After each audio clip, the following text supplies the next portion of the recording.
You said anyone could try. That's what 12-year-old Elijah Richardson said, standing in front of a room full of elite mathematicians, with nothing but a dollar store notebook and a mind sharper than anyone expected. But what happened next didn't just challenge the math, it challenged everything. How did a black middle schooler from a forgotten zip code end up rewriting a theorem the academic world had labeled impossible for over 80 years?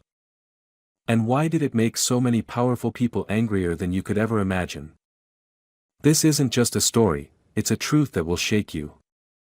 Dear viewer, if you are watching my story for the first time, I humbly request you write the location from where you are watching right now, subscribe this channel and press the bell icon now not to miss the notifications of my daily published news stories.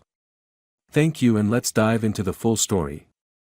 The air inside the Grand Hall of Lockridge Institute for Advanced Mathematics buzzed with anticipation. Mahogany paneling lined the walls, polished brass plaques bearing names like Dr. Richard Calhoun and the Kingsley Grant glinted under gold-plated chandeliers. This wasn't a place you casually walked into. Invitations were sent only to the crème de la crème, PhDs, prodigies, and those who'd published more papers than they'd taken breaths. But today, someone different was among them. 12-year-old Elijah Richardson sat at the end of the second row, legs barely touching the floor from the heavy oak chair. His sneakers, scuffed from many afternoons sprinting down cracked sidewalks in East Milton, stood out like chalk on velvet carpet. The other attendees gave him side glances. He wasn't on the RSVP list. The security guard had nearly turned him away if it hadn't been for Principal Harris, a kind-hearted black woman who practically fought her way past the gates to vouch for him. He belongs here, she had said firmly. More than most. But as the professor entered, no one seemed to believe it. Professor Loretta Farnsworth swept into the room with a flurry of whispers in her wake. She was exactly what they expected, early 50s, heavy-set, proud chin lifted like a queen surveying her kingdom. Her hair was curled into a stiff blonde helmet, and her glasses sat at the tip of her nose like they were inspecting everyone for defects. "Let's begin," she announced, ignoring the hushed awe around her. She turned to the massive blackboard behind her, and with a swift motion, she unveiled it, an equation, complex, monstrous, alive with Greek symbols and tangled variables. "This," she declared with a smirk, "is the Maclaurin-Voltaire convergence limit. Recently rediscovered. Unsolved for over 80 years. I have spent the last decade proving that it is, in fact, mathematically impossible." There were impressed murmurs. Some skeptics scribbled notes, others snapped photos. Elijah simply squinted at the board. Something about the equation didn't look impossible to him. "I invite anyone at all, to challenge it," she said dramatically. "But I warn you, you'll be wasting your time." Her eyes fell briefly on Elijah. The pause was deliberate, like a comedic beat before a punchline. A few chuckles rolled in from the back rows. A man in a tailored gray suit muttered, "What's this, bring your kid to math day?" Elijah didn't react. His mother had taught him better than to let ignorance rattle his calm.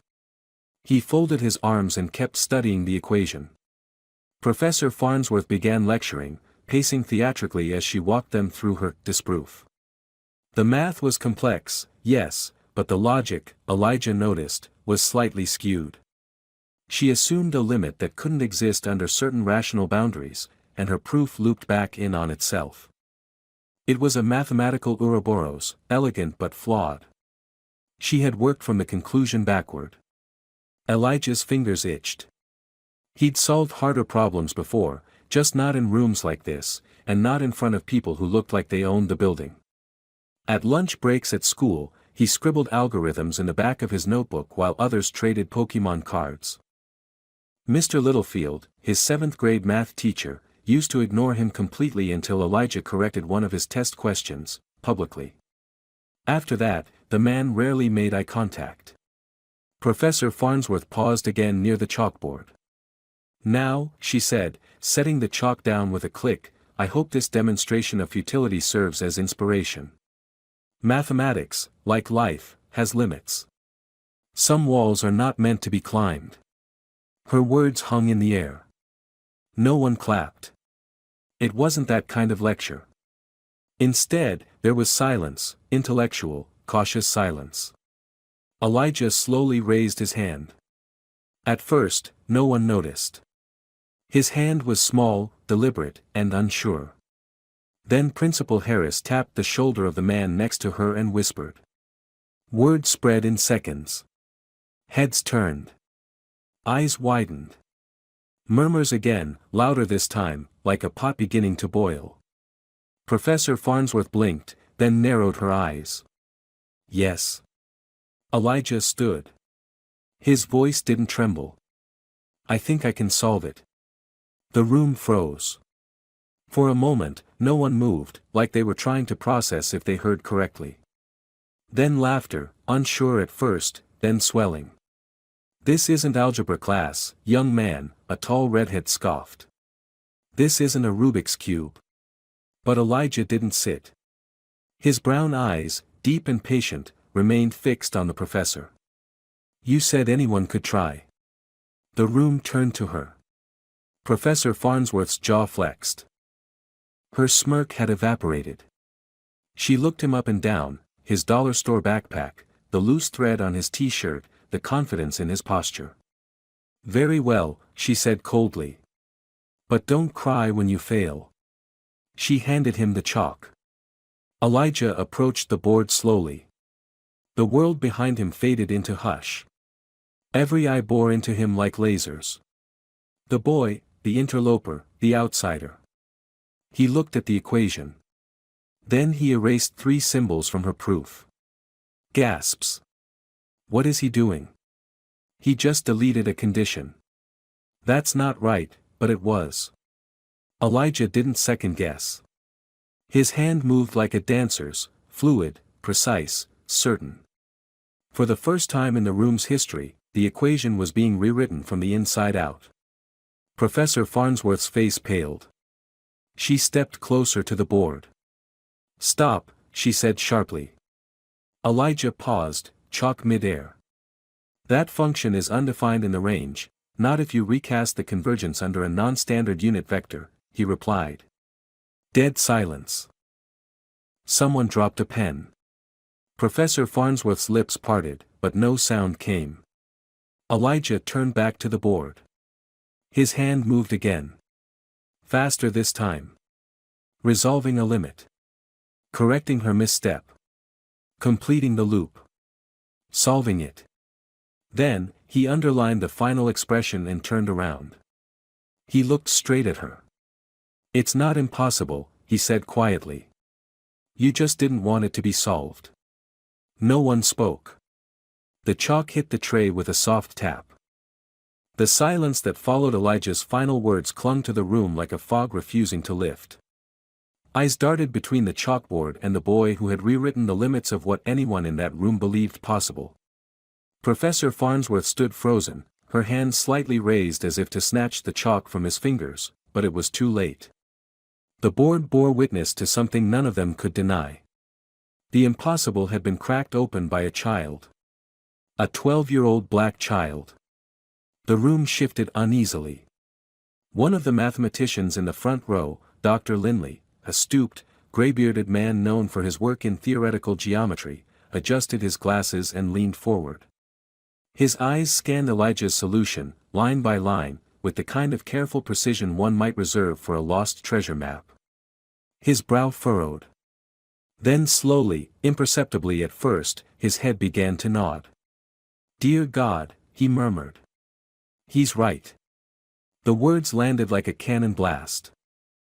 Another voice followed from the corner.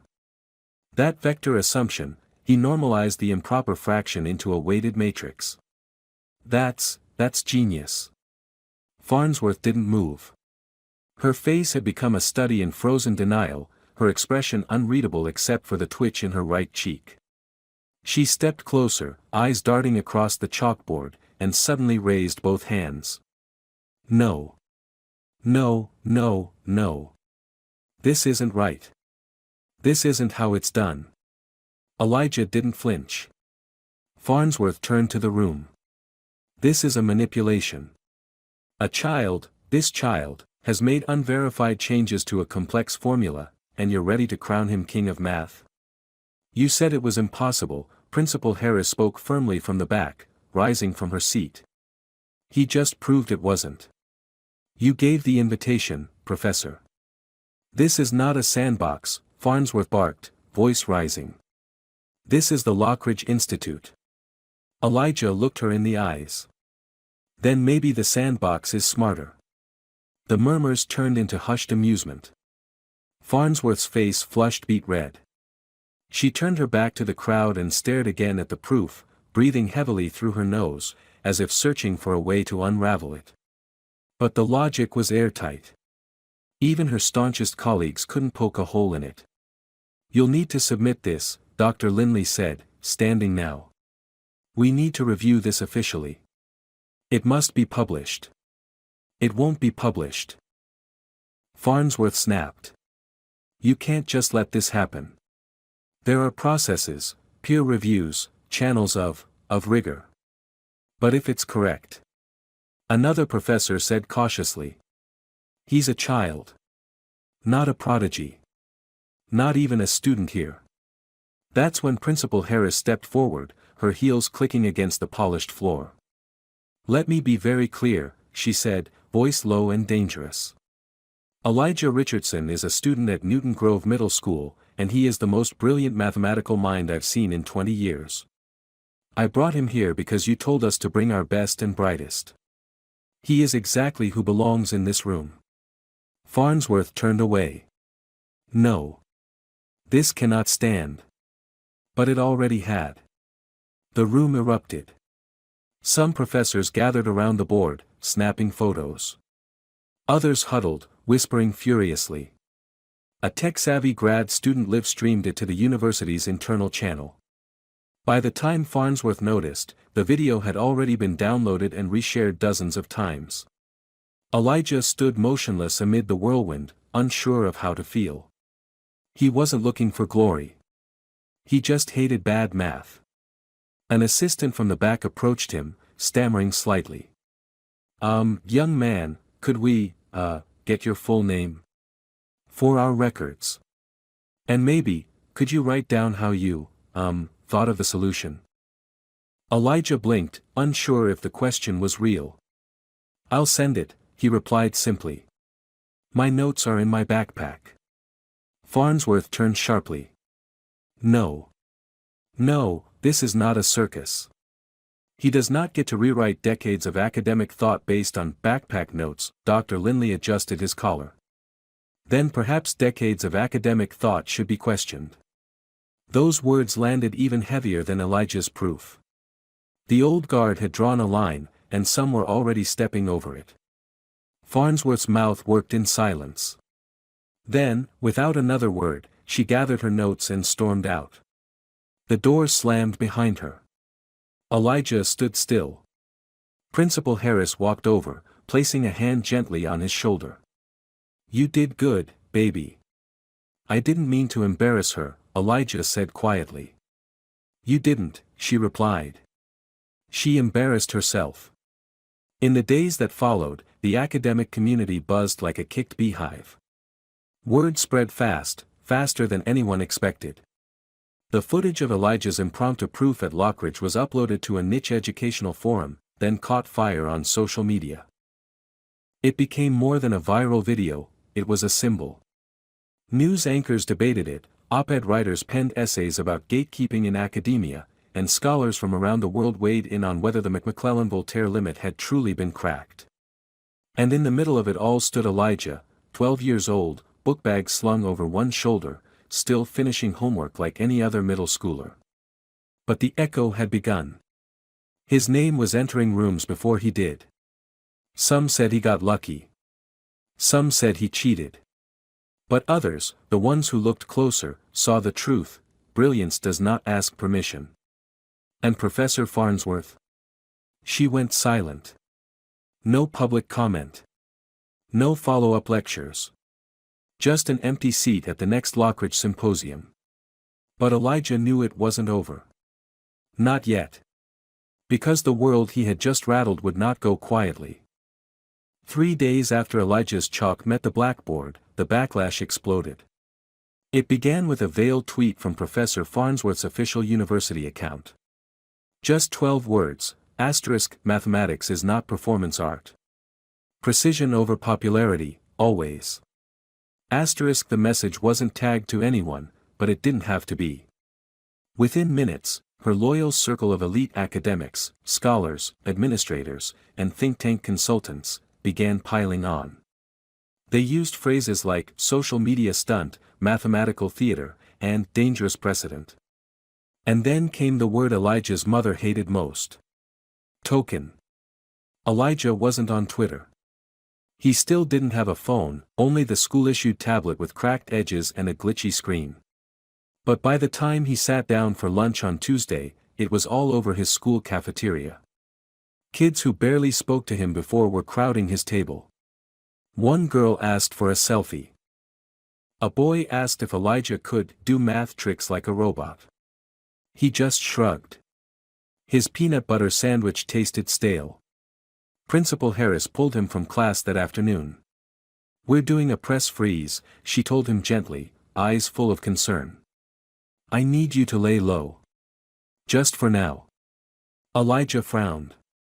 "Did I do something wrong?" "No, baby. But when you shine too bright in rooms that were built without you in mind, the people in charge try to dim the light. That's just how it goes." At home that night, Elijah's mother, Laverne, sat across from him at their small kitchen table. She looked tired, more from worry than from her job at the post office. "They're not mad you solved that problem," she said. "They're mad you weren't supposed to. But the math was wrong. I know. And you were right. But that doesn't matter to folks who built their names off being the smartest in the room. To them, you made a crack in their wall." The next morning, Elijah woke to find an email from Lockridge Institute's vice-chancellor. It was written in that tight, polite language grown-ups used when they were trying to sound generous but meant something else. It said that while his enthusiastic engagement was appreciated, the equation in question had not yet been peer-reviewed, and thus no official recognition could be extended. He was thanked, encouraged, and firmly pushed away. That same day, Professor Farnsworth reappeared in public for the first time since the incident, giving a speech at a mathematics conference streamed online. She didn't mention Elijah by name, but she called his proof reckless conjecture and mathematical vandalism. She claimed it was riddled with unstable premises and non-standard methodology. Elijah watched the live stream alone in the school library. His ears burned. She was lying, strategically, surgically. And worse, people were nodding along. He pulled out his worn notebook and opened to the back. There, in quiet ink, was the cleaned version of the proof he'd scrawled out 3 weeks ago. He began rewriting it again, neater this time, annotating each step with explanations in the margins. If they wanted rigor, he'd give them rigor. If they needed citations, he'd hunt them down. But the emails kept coming, one from a prestigious academic journal saying his work did not meet submission standards, another offering a mentorship program for gifted youth from underprivileged communities, which Laverne quickly shredded in disgust. One particularly arrogant response offered to publish Elijah's work under a tenured professor's name, for added academic credibility. When they forwarded the offer to Principal Harris, she nearly flipped her desk. "This is theft," she growled. "They want to erase you with a signature." Laverne nodded. "They don't want a black boy to be right. Not without a white hand holding the pen." But not everyone had turned away. A quiet, careful knock on Harris's office door came later that week. Dr. Ana Reyes, a mathematics professor from a nearby university and one of the few women of color in elite academia, stepped inside. She looked at Harris, then at Elijah, who sat doodling differential curves on a sheet of scrap paper. "I saw the footage," Dr. Reyes said. "And I read the transcript. Twice." Elijah didn't look up. "They said I guessed." "They're wrong," Reyes said simply. "You saw what none of them did. I've studied the McClellan-Voltaire limit for years. Your approach. It's unconventional. But it's solid. And brilliant. He finally looked up. I can help, she offered. Review it. Co-author the proof for publication. Not for you, asterisk with asterisk you. Your name first. Always. Elijah's fingers tightened around the pencil. Why? He asked. Because people like us don't wait for permission. We build new rooms. That night, he and Dr. Reyes stayed in the office until well past dark.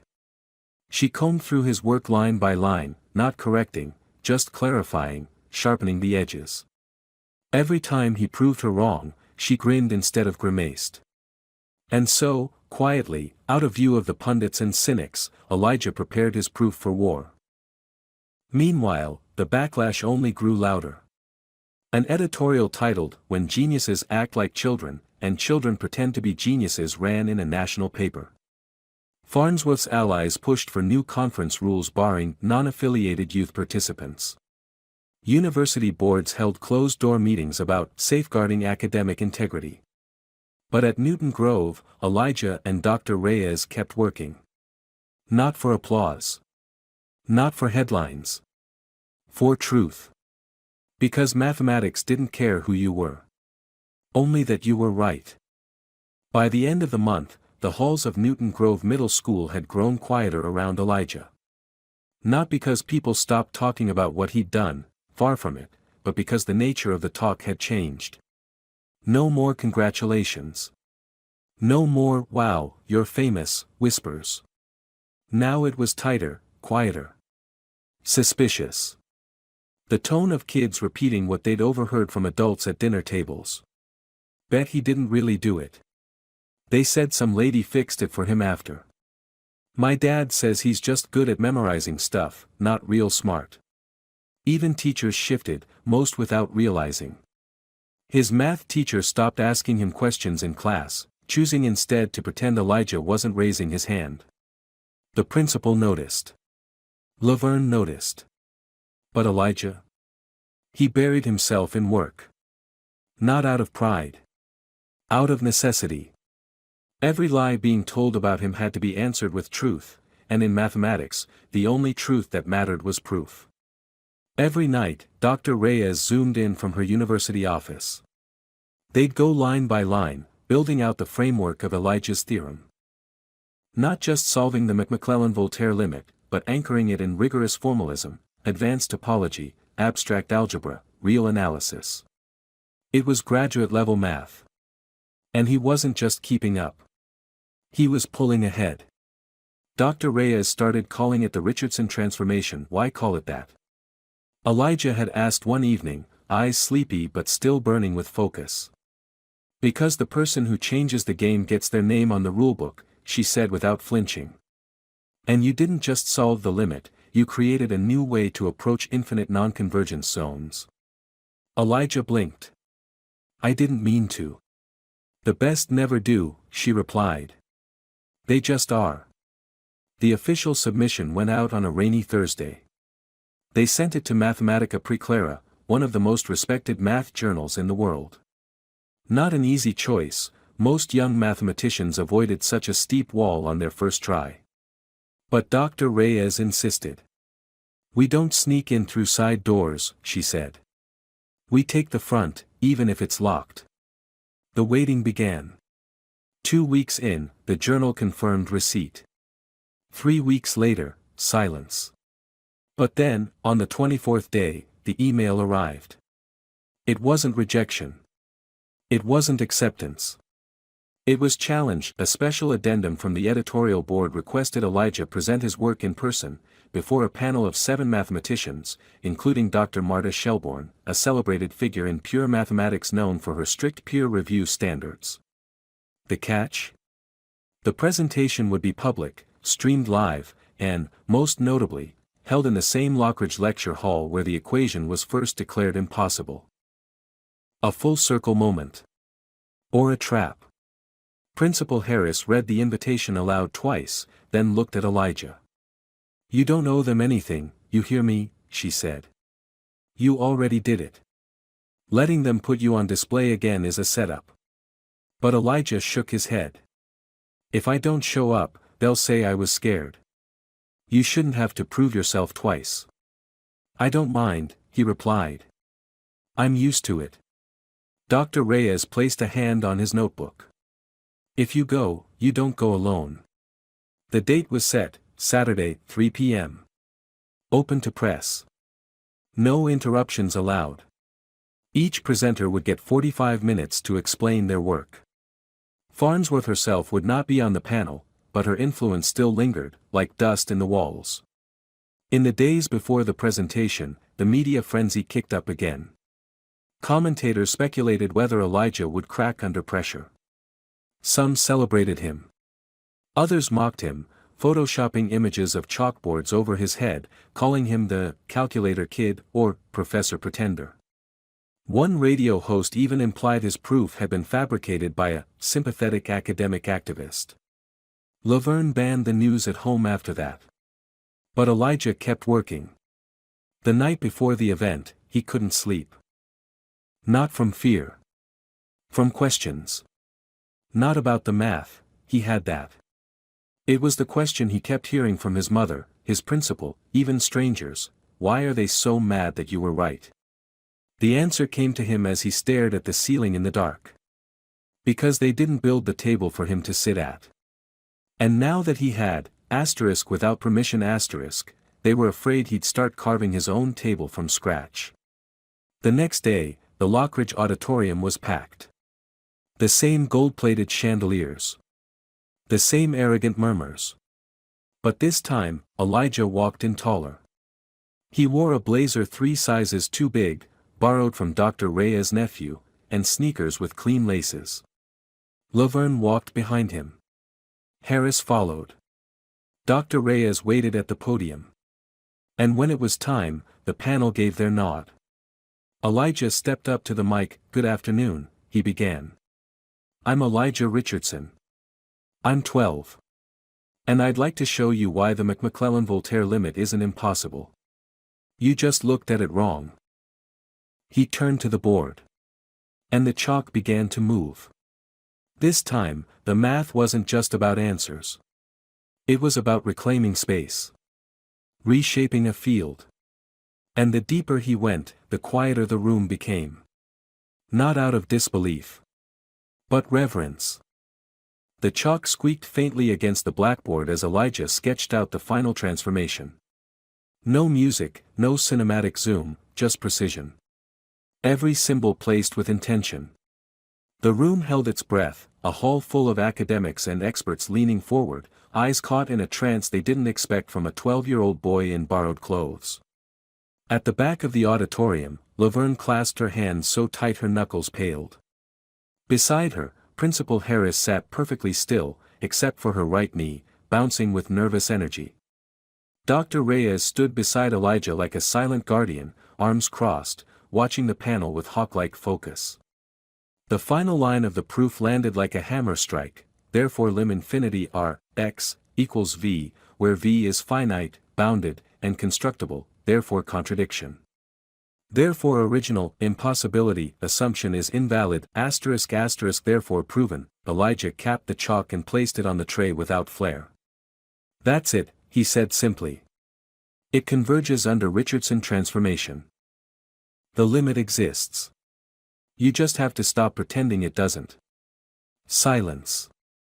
Then murmurs, low and growing. The 7-member review panel sat in their long polished seats like a jury of kings, their faces stone still. Dr. Marta Shelbourne, the lead reviewer, adjusted her glasses but said nothing. Elijah waited. So did the world. A deep voice finally broke the silence.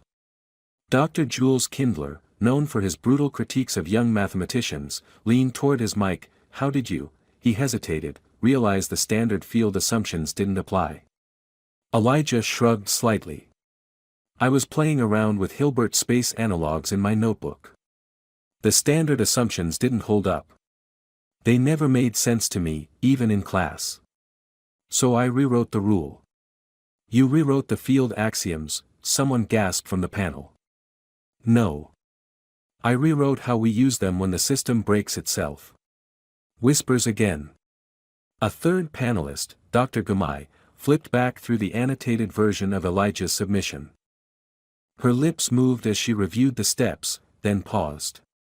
She whispered something to the man next to her. He nodded. So did she. Still, Dr. Shelbourne said nothing. The pressure in the room built until it was nearly unbearable. Then, "Thank you, Mr. Richardson," Shelbourne said. Her tone was flat, guarded, like the lid of a boiling pot held down by force. The board will deliberate privately and render an official response within 48 hours. That was it. No praise. No applause. Just a cold dismissal. Elijah stepped down from the podium.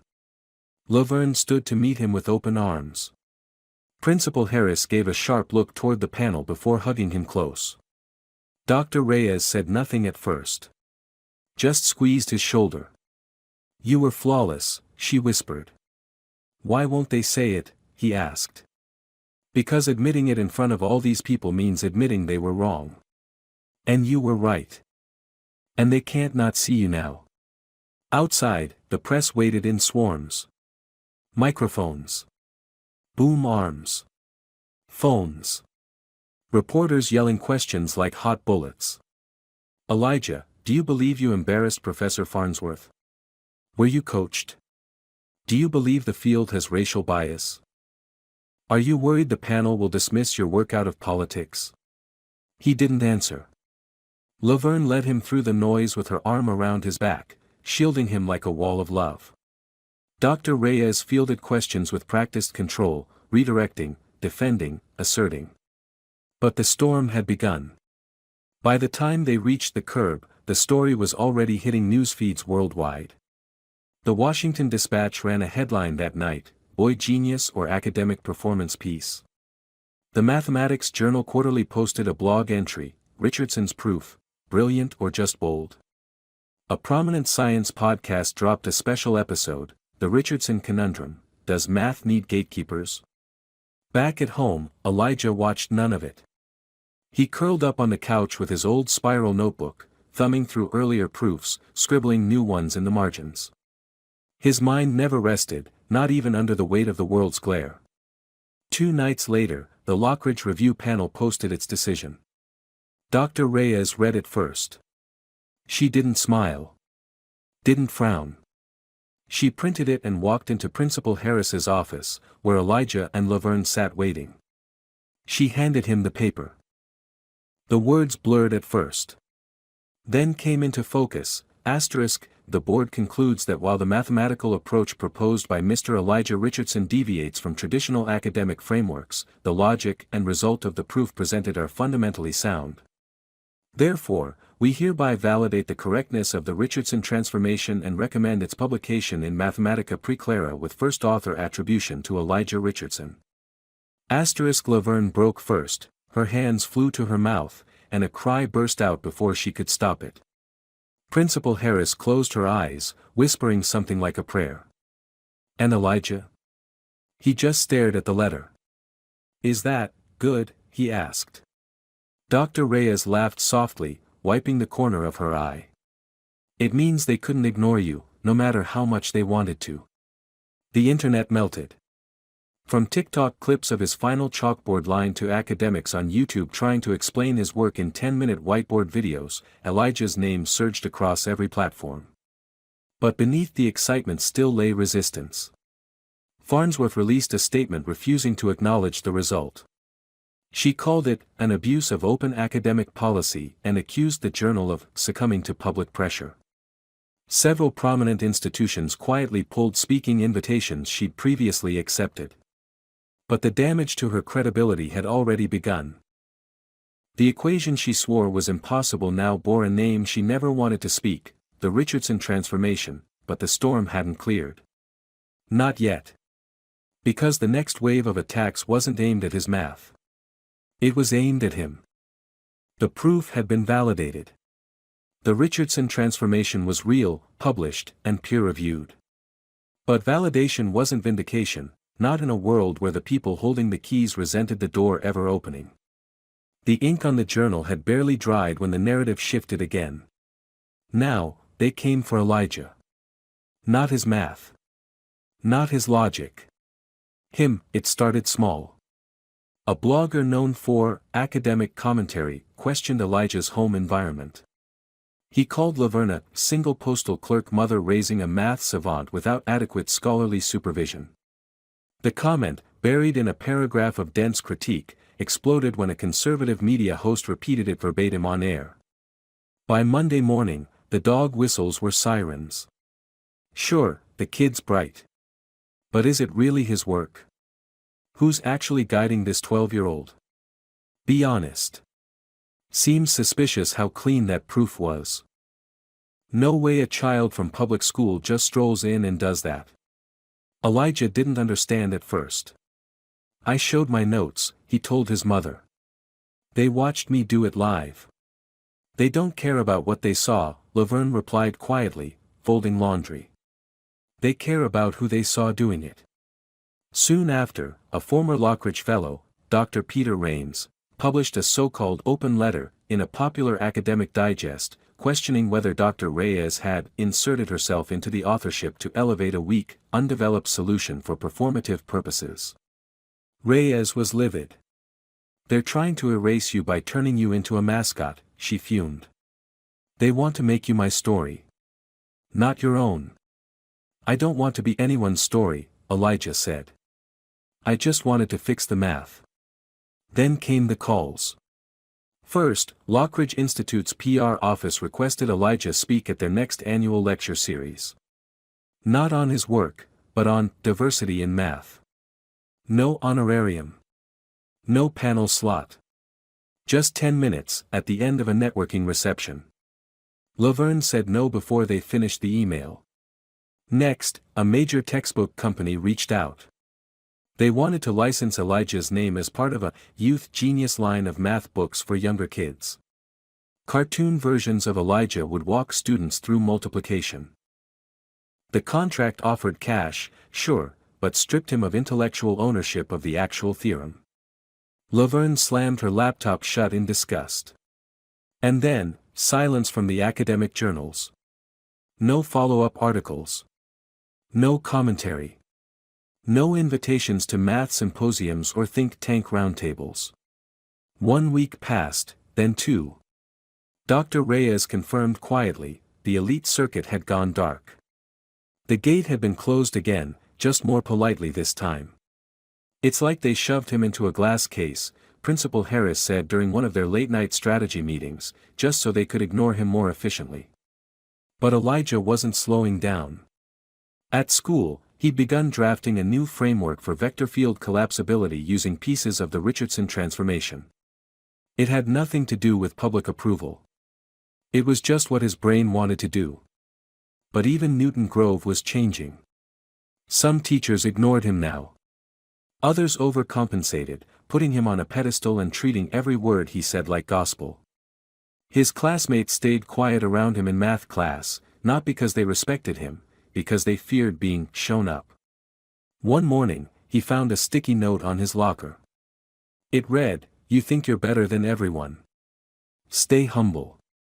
He didn't say anything. He just crumpled the note and walked to homeroom. The storm was no longer about disproving his work, it was about exhausting him. Wearing him down until he sat back quietly, grateful for the few crumbs of recognition they'd already given. But Elijah was his mother's son. And Laverne Richardson hadn't worked overtime shifts, sacrificed new shoes, and skipped meals so her son could accept crumbs. So when the opportunity came to fight back, not with anger, but with precision, he took it. It came from a place no one expected. The National Board of Independent Mathematicians, a fringe but respected group known for bypassing traditional academic politics, reached out. They invited Elijah to deliver a keynote at their closed-door colloquium. No press. No cameras. Just math.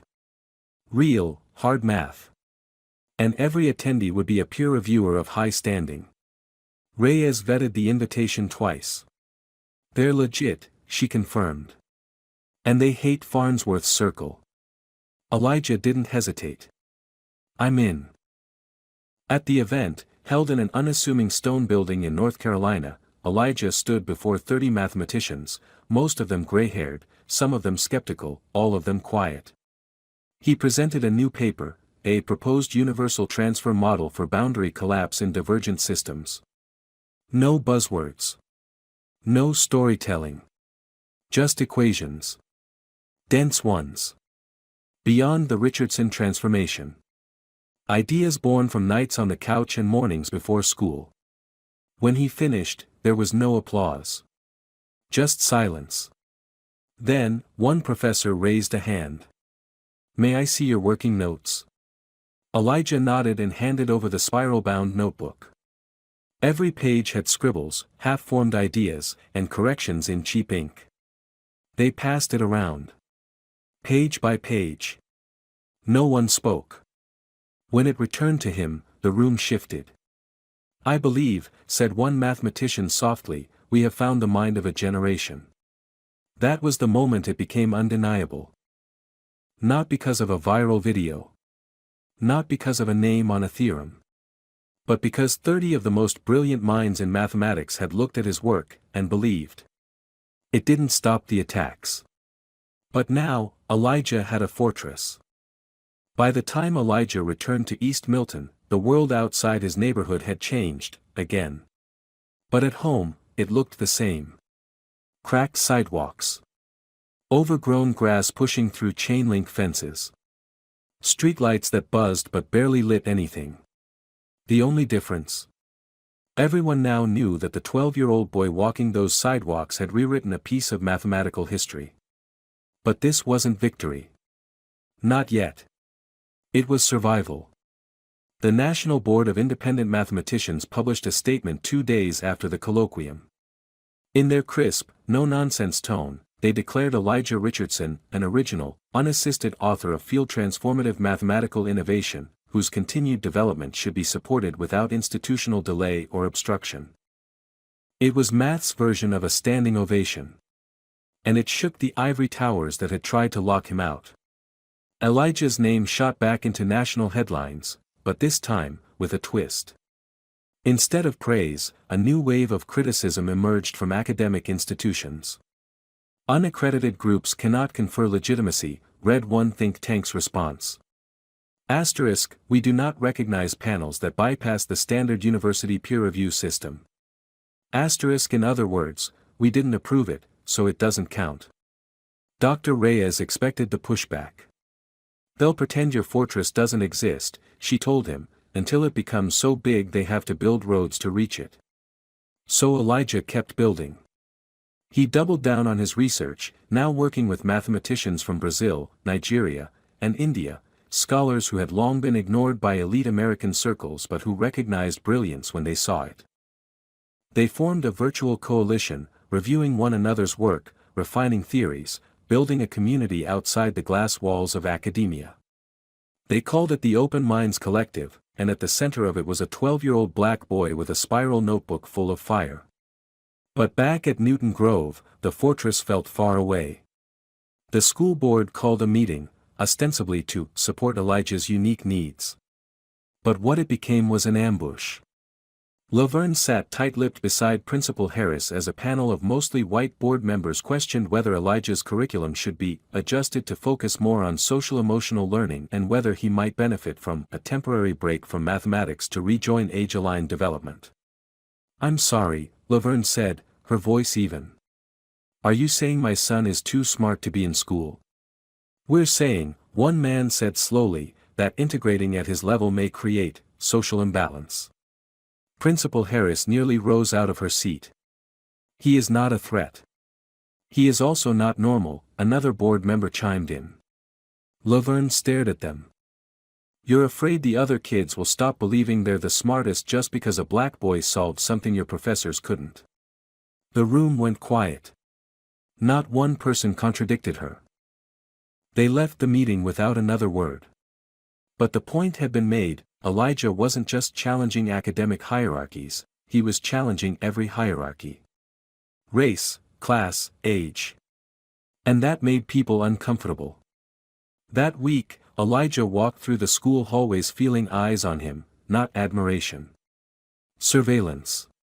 One afternoon, during computer lab, he was called to the main office. A stern-faced school administrator, one he didn't know well, met him at the door. "Empty your backpack," she said. He blinked. "Why?" "We received a report. We're checking for contraband." Laverne arrived before he could unzip it. She'd gotten the text from Harris.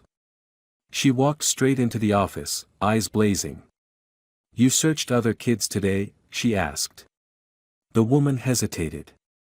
"No, ma'am. You just searched mine." The next morning, Laverne went public.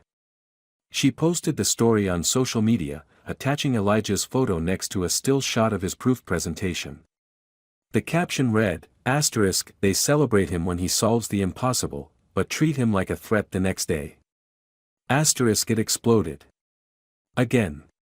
This time, though, the public didn't fall into ambivalence. People had watched Elijah's growth. Watched him stand, and stand again, in rooms meant to exclude him. And now, they saw exactly what he was up against.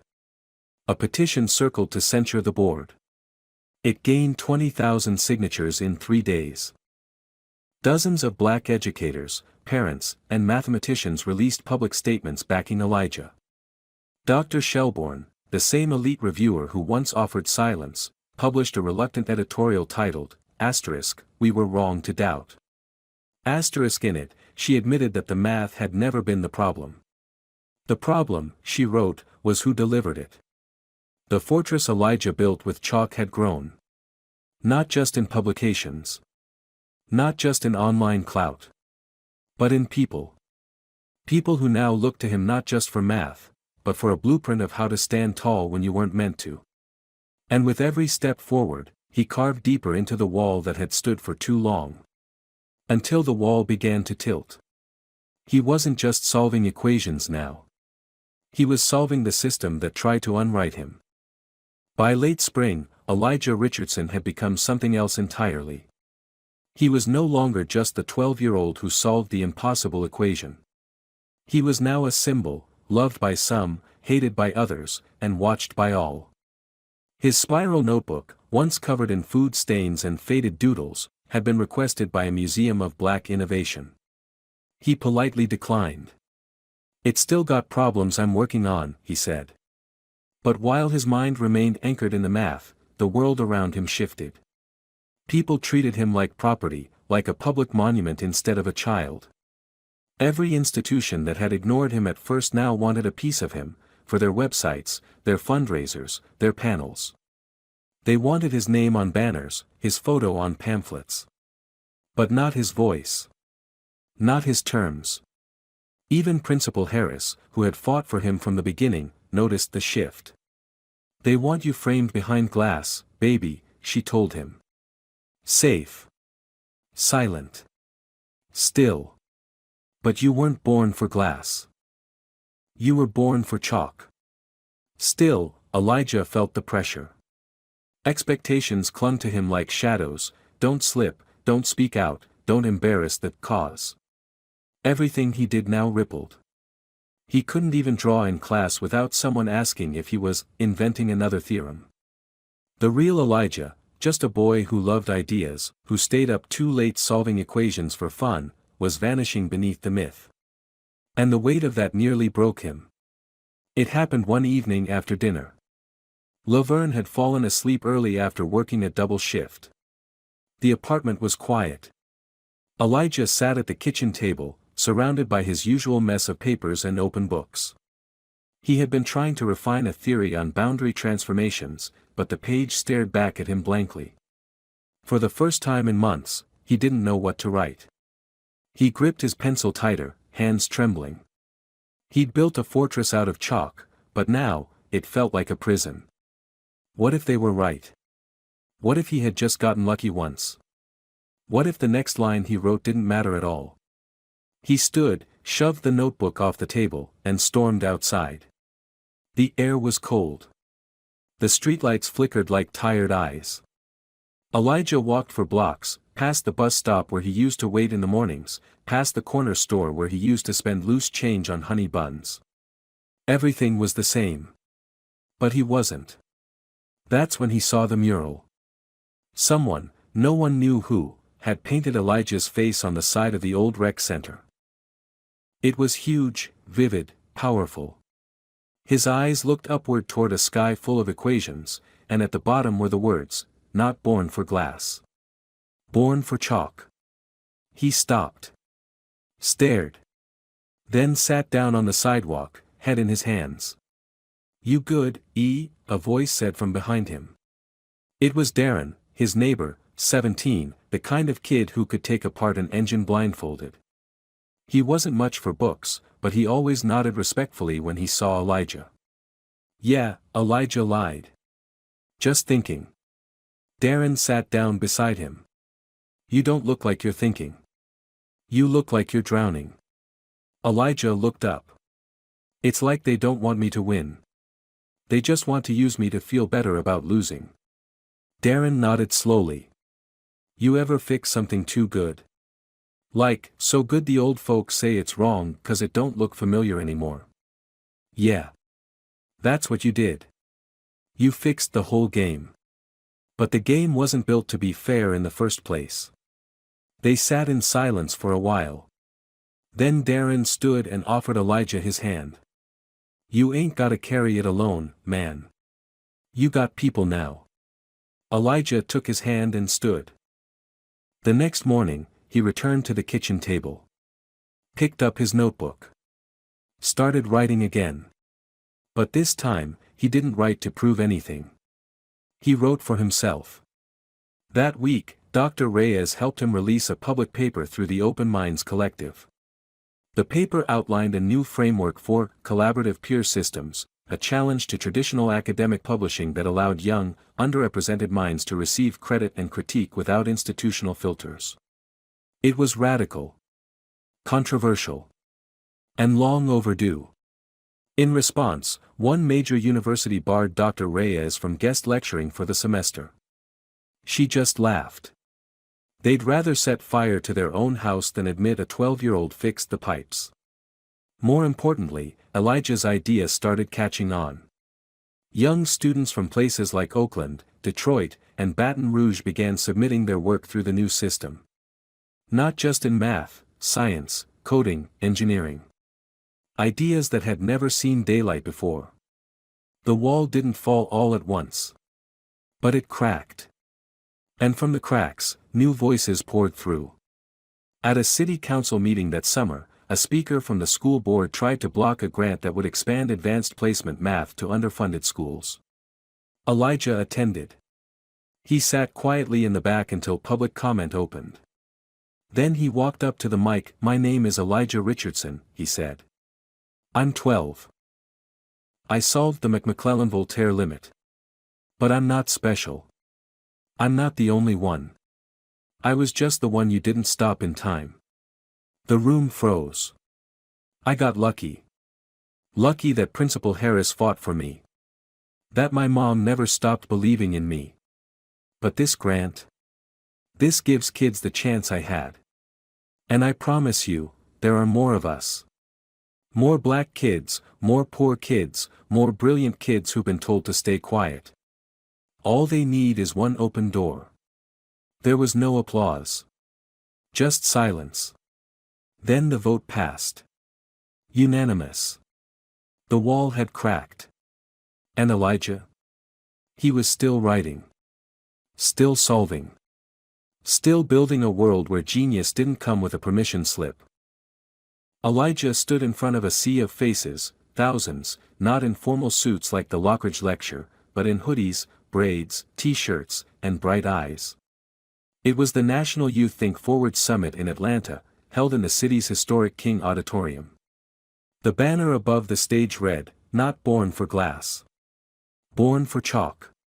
He didn't ask to speak. He didn't apply. They invited him. And unlike before, this time he made the rules. No press cameras. No photo ops. Just a live stream to classrooms around the country. Kids like him. Kids who'd watched him become the boy they never thought they'd be allowed to be. He wore his usual, navy blue hoodie, clean sneakers, and the same scuffed spiral notebook tucked under one arm. He didn't hold a microphone. He didn't need to. "I'm Elijah," he began. "And I'm still 12. Which means I still can't ride some roller coasters, but I can break math equations the world thought were untouchable." Laughter rippled through the room. "But I'm not here to talk about me. I'm here to talk about you." He walked the stage slowly, calm, controlled. Not a performance. A promise. Somewhere right now, a kid in Baltimore is figuring out something no adult ever told them existed. A girl in Chicago just cracked a code her school didn't have the textbooks to teach. A boy in Mississippi is drawing diagrams in the dirt behind his house because no one gave him paper. He held up his notebook. This isn't magic. This is proof. Not just math proof, asterisk asterisk life asterisk asterisk proof. That your mind is allowed to be brilliant, even when nobody's clapping. Even when they're watching you to fail. Backstage, Laverne stood near Dr. Reyes and Principal Harris, tears glinting in her eyes but not falling. She just whispered, "That's my baby," as Elijah continued. "They tried to make me small. Said I was too young. Too black. Too loud. Too poor. They said I didn't fit the mold. But what they didn't understand is, asterisk asterisk I was never clay. I was fire, asterisk asterisk a pause. And fire melts molds." Thunderous applause broke out, not polite, not professional. It was raw. From the gut. From the heart. From kids who saw in Elijah the freedom to become what they were told they couldn't. After the summit, the Open Minds Collective tripled its membership. Students from low-income communities submitted theories, research, even speculative science fiction grounded in math models. They weren't waiting for institutions anymore. They were answering back. Elijah's inbox flooded, not from academics, but from other 12-year-olds. One wrote from Nairobi, asterisk, "I used your transformation to test chaos theory patterns in music. I thought I was weird. Now I think I'm right. Asterisk." Another from New Mexico said, asterisk, "Our school has no calculus, so we teach each other after class. Can we join your forum?" Asterisk Dr. Reyes began designing a digital mentorship platform so kids worldwide could receive feedback, encouragement, and collaboration, with Elijah listed as co-founder. In response, the same institutions that once ignored him started to pivot. Too late, the momentum wasn't theirs anymore. And yet, with every email, every speech, Elijah kept coming back to one thing, the math. He still woke up early, notebooks spread across the floor like a puzzle, theories swirling like galaxies. He was working on something new, bigger than the Richardson transformation. A unifying theory about nonlinear convergence in systems thought to be chaotic. It was the kind of problem that sent grad students into nervous breakdowns. But to Elijah, it felt like breathing. Then, one afternoon, while scribbling on his back porch, he saw it, asterisk asterisk the thread, asterisk asterisk the line that connected chaos to structure. Like watching static form a sentence. It wasn't complete. Not yet. But it was possible. He froze, heart pounding, staring at the scratchy equation in his notebook. He didn't solve it. But now, he knew he could. That evening, he closed the notebook, went inside, and sat beside his mother. She was paying bills at the kitchen table, shoulders tense. "I'm not done yet," he said softly. Laverne didn't look up. "I didn't think you were. I think I can prove something no one's even asked yet." She finally turned to him, her eyes tired but filled with that fire he knew by heart. "Then write it. You don't need their permission." He nodded. Outside, the world buzzed. Reporters still called. Academics still argued. But Elijah wasn't focused on them. He was focused on the numbers. The next morning, he returned to Newton Grove Middle School. Sat in the front row of math class like always. The same teacher who once overlooked him now greeted him with a cautious nod. Elijah opened his notebook and began sketching. He didn't raise his hand. He didn't need to. Because now, the world has raised its. The day Elijah Richardson cracked the equation, the world didn't stop. It didn't erupt into applause. There was no breaking news, no ticker tape parade down East Milton Boulevard. In fact, at first, no one outside of one small classroom even knew what had happened. But Elijah knew. He sat still for a moment, the chalk in his hand hovering inches from the blackboard in room 216 at Newton Grove Middle School. His teacher, Mr. Littlefield, the same man who once dismissed him entirely, stood near the desk, arms folded, uncertain whether to interrupt the silence or simply observe. The classroom, half full of students who were more used to Elijah being mentioned on the news than answering a word problem in their textbooks, didn't make a sound. A few had their phones out under their desks, pretending not to record. But Elijah wasn't performing. He was finishing something. The equation on the board was a culmination of months of thought, dozens of drafts, and a relentless pursuit of the answer to a problem most didn't know existed, the equation of predictive instability within bounded infinite systems. It was a mathematical paradox, long believed to be an untouchable part of chaos theory. In simple terms, the idea that within some systems, no matter how precise your inputs, the future could never be predicted. It was a wall that had defined the edges of what was provable in nonlinear dynamics. And Elijah had found a crack. He stepped back from the board and exhaled. "It's not complete," he said quietly. "But the instability isn't permanent. It's a shadow. Once you reframe the time variable across compounded internal systems, patterns start to emerge." Mr. Littlefield blinked. "You're saying, chaos has rules?"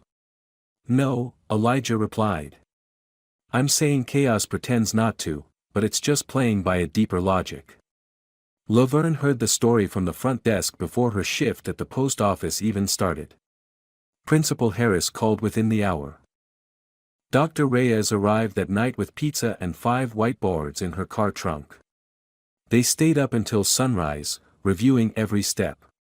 By morning, Reyes looked at him like she had the night they first met, half in awe, half furious that the world hadn't cleared the path already. "This isn't just math," she whispered. "This is foundational theory. You're not just ahead of the field anymore. You're redefining it." The paper was written in 1 week. It passed internal review in 2.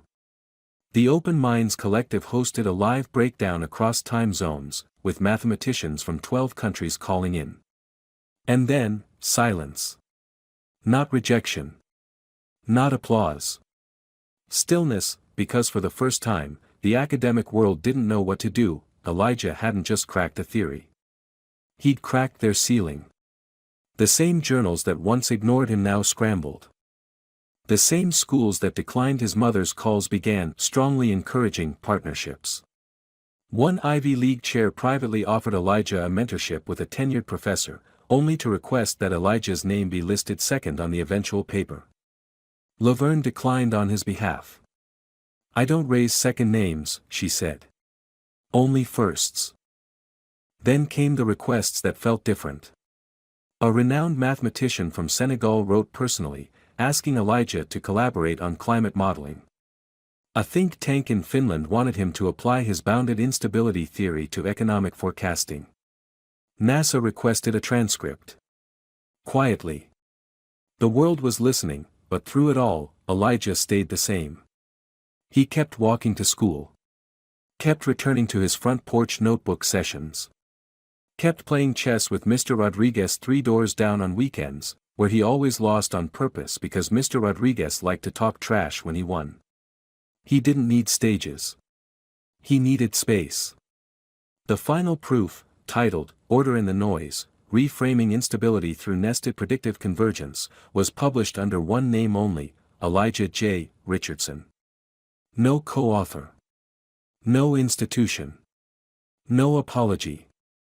The publication made headlines not because it was his, but because it was undeniable. Professors who had spent years building theories on uncertainty now had to update their frameworks. Chaos, it seemed, had a pattern.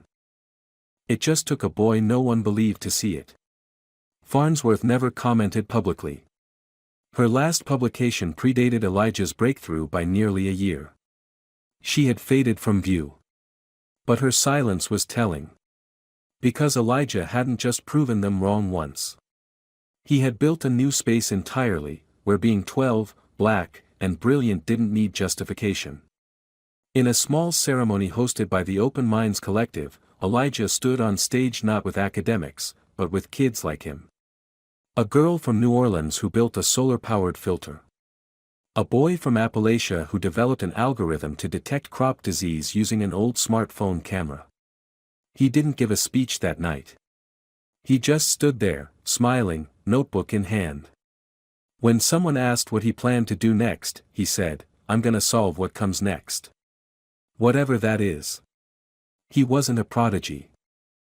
He wasn't a miracle. He was a boy who saw patterns where others saw noise. Who refused to let credentials silence clarity. Who didn't wait for permission to shine. And now, the world didn't just know his name. They watched it rewrite the rules. What if brilliance didn't need permission?